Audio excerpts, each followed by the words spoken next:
रामायण की लघु कथा बजरंग बली का जन्म। दोस्तों, राम भक्त हनुमान को कई नामों से जाना जाता है, जैसे मारुति नंदन, पवन पुत्र और संकट मोचन आदि। माना जाता है कि वह भगवान शिव के 11वें रुद्र अवतार थे और उनके जन्म का उल्लेख कई पौराणिक कथाओं में भी मिलता है। इस कहानी में हम हनुमान जी के जन्म से जुड़ी ऐसी ही एक प्रचलित कथा बता रहे हैं। हनुमान जी के जन्म की ये कथा बहुत ही रोचक है। वे माता अंजनी और वानर राज केसरी के पुत्र थे। माना जाता है कि उनका जन्म कोई साधारण संयोग नहीं था, बल्कि देवतागण, नक्षत्र और सारे भगवानों के आशीर्वाद से पृथ्वी से पाप का विनाश करने के लिए हुआ था।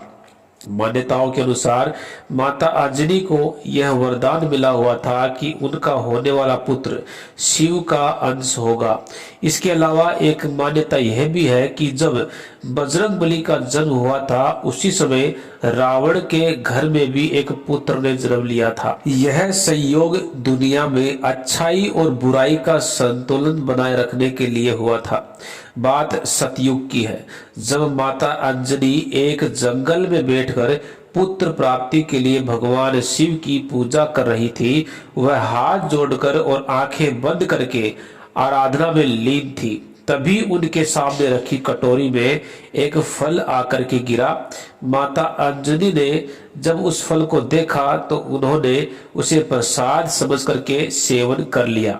दरअसल जब माता अंजनी जंगल में पूजा कर रही थी, तब वहां से दूर अयोध्या में राजा दशरथ भी पुत्र प्राप्ति के लिए शिव यज्ञ करवा रहे थे।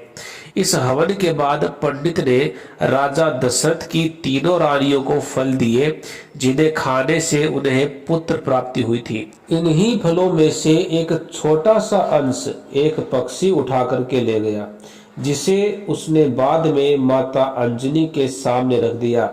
इस प्रकार भगवान शिव के आशीर्वाद से हुआ था केसरी नंदन हनुमान का जन्म।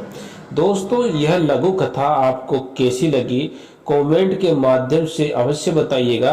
और साथ ही ऐसी रोचक कथाओं को सुनने के लिए हमारे साथ अवश्य जुड़े। धन्यवाद।